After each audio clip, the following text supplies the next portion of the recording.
อัดอัดอัดอัดอัดอัดอัด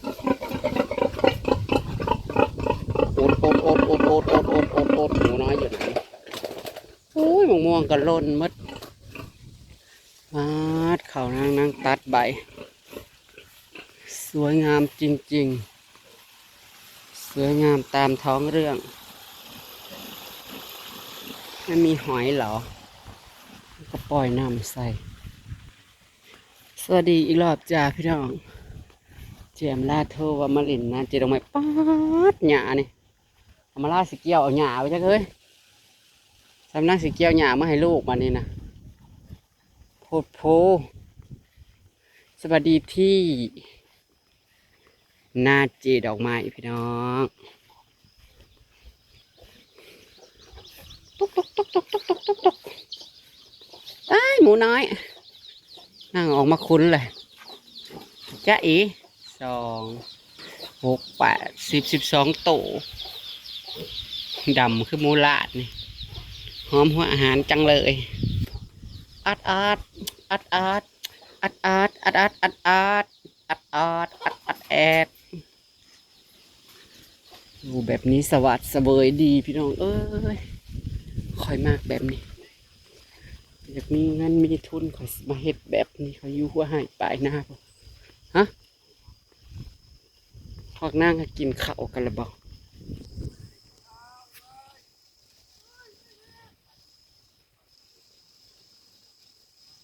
เต็มเคียงเลยครับมีพันละแน่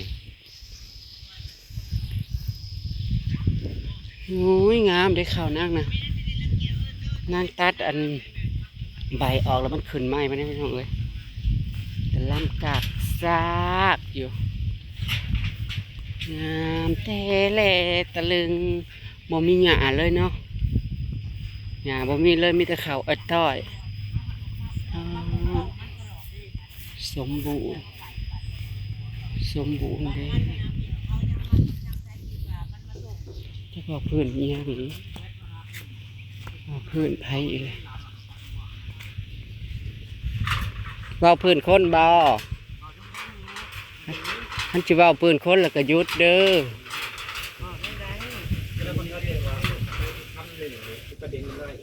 ว่าพื้นคนยังบ่เช้าอีกบ่ยังบ่หยุดอีกได้เห็ดปวกนะพวกก็บ่ได้เอามาไม่ต้อนบ่ได้เห็ดปวกหลายเขาว่าไม่ให้หญ้าเขาหญ้าเขามีหญ้ามีปูมีหญ้าเนาะเข้าหรือผมมีปูผมมีหญ้าแล้วมันสิคือยามมาลาตู้อภัยก็บ่ได้อีกหญ้านะ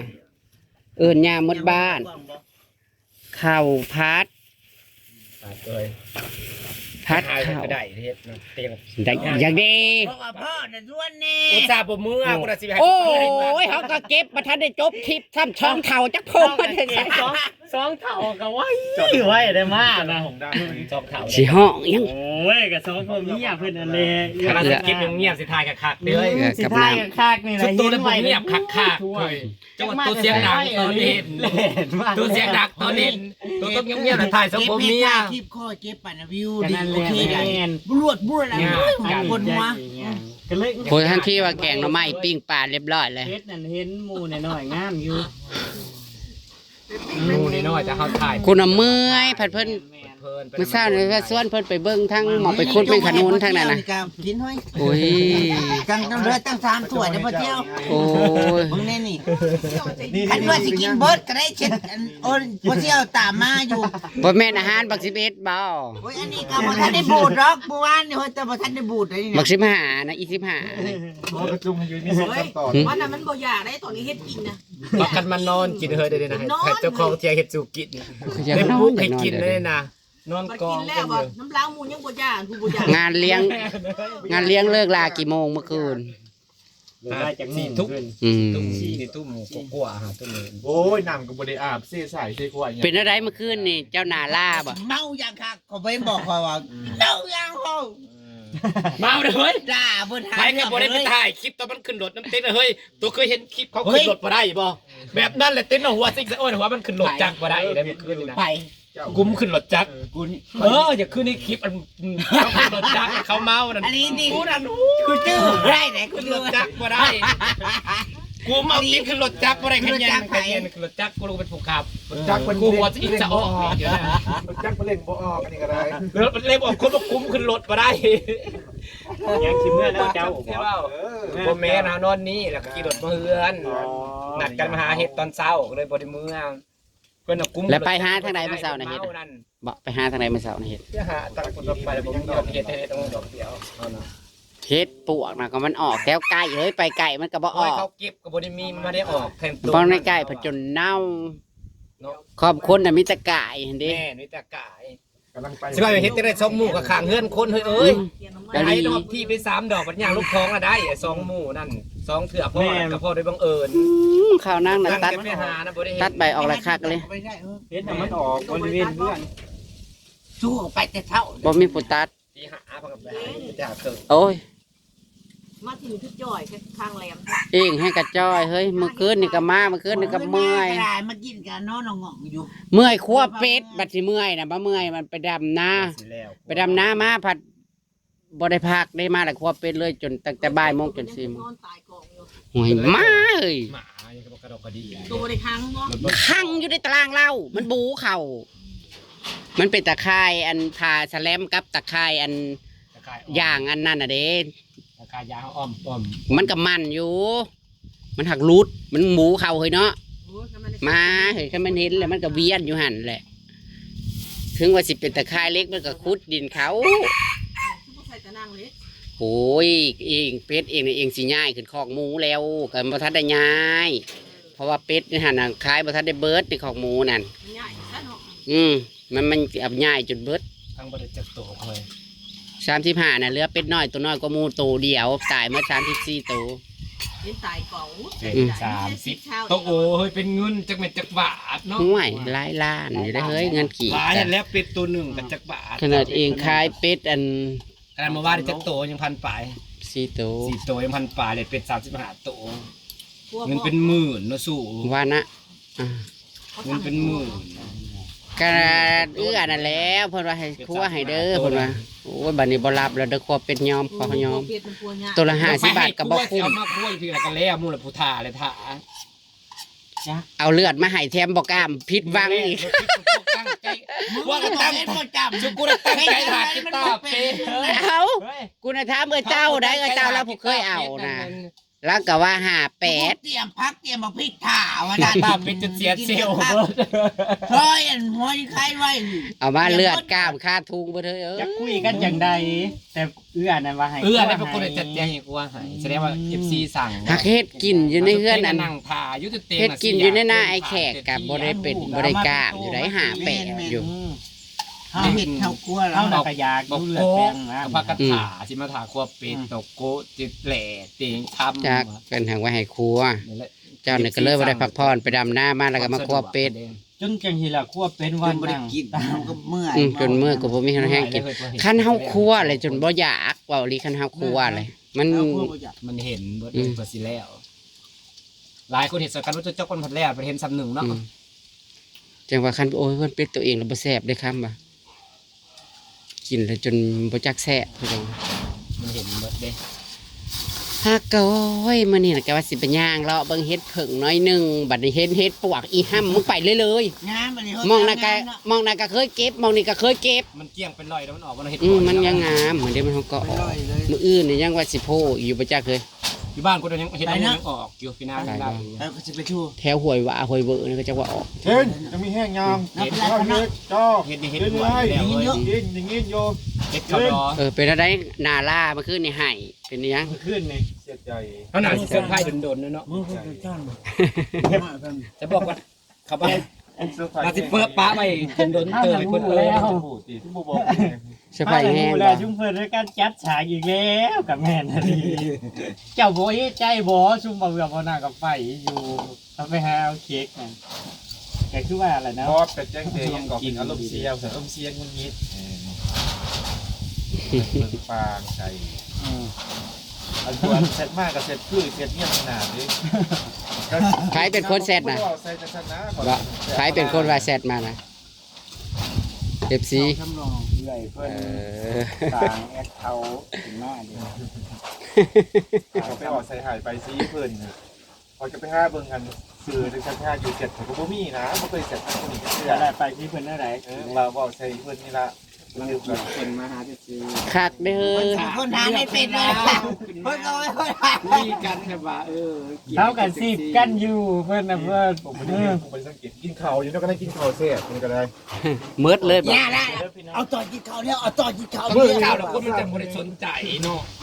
จน เอ้า สั่น มันก็สนใจอยู่ดีเป็นลูกขึ้นเบิ้ลสุคนย่างไปใส่มันก็สงสัยแต่ว่า ผู้นี้จนสั่น กินข้าวคนนี้ยังว่าบ่ได้สนใจว่า จนหน้าลายจนสั่น ข้าวอยู่ บัด เด้ แสดงคือขนาด ให้มันให้ตัวหน้าพี่หน้าน้องหน้าพี่หน้าน้องคนนั่งเต็มอยู่เนาะ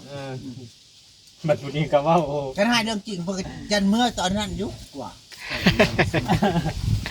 พ่อจบบ่จักเว้าบ่ เพิ่นให้เมื่อเด้อกินฮอดมันเด้อบ่ให้มึงนะจำได้อยู่ปีใหม่นะมันให้นะอย่าหาไปบ้านก็อย่าหาเอาลูกเอาเต้าเข้ามาแล้วมันจะเขาหายกระบะโอ้หายเงือก เกือบมันตายเนาะ มัน เกือบ หาย มันขี่ มัน ร จะ ถลงสะพานดิมันบ่เห็นมันว่ะบ้านน้ำบ้านชูตะกี้ งานเนี่ย มันกระใจดิเนาะด่ามันคือถ้ามันเป็นทาสนี่แหละ ด่าเขาเห็นหยัง หายมันจะ ด่าเขาเห็นหยัง มันบ่เจิงขอเลย ของเมาแล้วก็หาด่าเขา หายมันดี เซิงกูแม่เซิงกูอ่ะ แจ้ง เป็นผู้เพิ่นผู้เพิ่นคมเฮงเขาได้แล้วก็เหยียบคอนิ่นเขาไว้อยู่เป็นผู้เพิ่น มันเป็นเล็กน้อยตีมันหาย เป็นผู้เพิ่นเฮ็ดหยังแค่บ่ได้ในแค่ไว้หยังก็เล่นตามฮอดกกเช้าโอ้ยหาทื่นย่อมึงเอ้ยสมคืนนี่ แจ้งดีสิโทษตัวเองบ่ได้น่าซื้อ เฮ้ยพอเที่ยวตัวเลยป้าพอเที่ยวตัวว่าขาดมันนาเชื่อ เวลาเจ้าก็เมียข่อยเจ้าของมันจบเนี่ย ก็ไม่ได้นา ไม้ เชื่ ถึ อง นั่นไม้ถึง เจ้าหน้าเซิง พอเที่ยว แจ้ง ไป ดี ไม่ สิไป เที่ยว เฮ้ย เจ้า คำนี่มึงมีความรู้สึกแนวใด เจ้าไม่ได้นาเชื่อ โอ้ยบาดที่ว่ามันอยู่ มึงมีความรู้สึกแนวใดพอเสียเว้านั่นนี่ เอ้าเฮ้ยอยู่ดีก็เว้าขึ้นมาเนาะเฮ้ยเนาะ เพราะว่าเงี้ยๆๆบ่เที่ยวแล้วบาด ไม่ได้นาเชื่อจัน อยากจะเคยอ่านกินบ่เที่ยวก็เศร้าแล้วบาดบ่ได้กินดอกเว้ย คิดใจ โอ้ย เนาะ กูพยายามเท่าใดก็บ่ได้กินดอกบ่แฮวว่าบ่เป็นจ่าเชิง เฮ้ยวันนี้ครับเที่ยวอยู่อ่ะกินยังมึงอย่าซื้อให้กินเลยเฮ้ยงูแม่ใจแย่เลยเด้อผู้ชายกินเด้อ หมูทาแท้แล้ว กินมึงบ่ได้พอดีนะอย่าย่องกินเด้อนี่นะ หาเสี่ยวนะกาบอก ร้อยไปสิเศร้าความพยายามก็สิเศร้าแล้วความ สิเช้าสิเว้าอ้อมๆก็บ่เว้าเด้อเนาะสู้เห็นว่าเป็นตาบ่เป็นตาซึ้งก็ได้นี่เล เอา ย ผู้ชายผู้ชายบ่สิไม่ให้เขาเห็นหยังก็เลยเพิ่น หายนี่หายจะมันหายจริงๆหายลูกตาเขามันไก่พ่อแม่ ให้จนลูกเขาหายอีก มันหายนี่มันหายมันอยู่ไอ้จะน่าล่ะหายมันเนาะ บรรยากาศแบบนี้เป็นตานั่งจิบเจิบตะกี้ว่าสิแว่ห่านน่ะก็ครับก็ปิดห่านไปไสวะห่านขาน่ะ โซเจนรับไปแล้วรอบนึง อย่าบอ ยังกึ่งขัง ห่านขาก็โอ้ยเอาชุดมาให้เอาซื้อกางเกงมาให้นางแหงอยู่นางบ่ทันกลับ เนี่ยมึงล่ะ ใช้จงใช้อย่างยังบอก มันมาเมื่อคืนในเสียงมัน ใส่ดงใส่เดียวบ่เอา เคยหายยังเลือกเอา ของมันบ่งามเฮ้ย นี่อันนี้นั่งไปแล้วเลย เออ บอใส่เดียวก็ต้องคือบันเขาบอกสักกามเพื่อนนี้คือบันเขาหมักใส่ พวนางหายบ่จัก บ่หมักแล้ว พวนางหายบ่จักบ่ให้ใส่เดียว คือปัวมันเสียมจอกเบียร์มันเมาแหงปัวมันเสียมจอกเบียร์ นั่น แม่มาแล้วว่าบึ้มอยู่แล้วว่ะแม่กูนอนแล้วนอน นางแหงเมา นางเมา มันเบามันว่าพามันเลิกไว้พวกนั้นว่า เออ คนละน่ะพาค่อยเลิกอยู่ดีกว่าเลิกว่าซั่น คนได้เป็น กำลังนั่นว่าน างแหงได้เป็นเสี่ยวก็นางโพสี แหกเสี่ยวกันจับดีบ่ ไปจำหน้าเธอไก่ ไป อืม ไปแหก หน้ากับหน้าแข้งอะหน้าเสี่ยวน่ะกับแข้งนั่น ไปดำหน้าช่วยกันแล้วก็แหกเชียวกันเลย เบิ่งอีโพสีมัน จอยมาแล้วก็มา มา เล่า ลูกกล้า โพสีว่าเล็บเขาจนออกเบิ่งนั่นเล็บเขาน่ะออกเบิ่งแล้วหั่นน่ะโอ้ยหน้าน่ะกันเนาะมันตั้งอาลีดินทรายมันเจ็บ ทานเลยสิจนจะปวดโรคเก่าไปสุดนะจน6 โมงจนมืดเลย อืม ทีเดียวทั้งจอยเลยกระดูก จ้อยทะเลแห้งเนาะจ้อยทะเลแห้ง กลัวพวกมัน ใครคือเขาเจ็ดใช้แดดไปถ่ายเลยแบบบ่มีเอฟซีซัพพอร์ตบ่เนาะ มันน่าจะสงสารเราจริง แล้วก็วิวเขาเป็นแสนที่ไหน ๆแต่ว่าเวลาเขาไปถ่ายมันวิวมันดีๆได้มื้อนั้นเต็งถ่าย สะออนข่าวเจ็ดดอกไม้เด้เพิ่นตัดออกแล้วมีแต่เขามันนี่อวยสวย เต็งบอกว่าถ่ายด้วย มองหญ้าได้เฮ้ยตัดอยู่มองให้ลุ่มนะขึ้นอยู่ หัวข้อว่าโอซี ลุ่มมองไปเกี่ยวหญ้านะ ตัดเขาได้เบิดมันทั้งเก่าเขาไปยังน้อยมันก็ขึ้น อ๋ มา อ เลยมันได้ตัดได้สิตาบ่ตัด งามแท้งามบ้าจ้ามื้อนี้ก็ซุ่มแซวแมวเป้านี่เอาน่าจะดอกไม้เด้อพี่น้องเอ้ย ตาซ่อนมึงเด้อ เต็ง บ่ น่า ติด สงสาร ครับนี่ย่างมาแท้นี่นะครับแม่บ่ครับไปพี่น้องให้จำคลิปหนักแล้วกันเจ้า คนเฮา หัวน้องหัวมวนไปเลยนะจ้า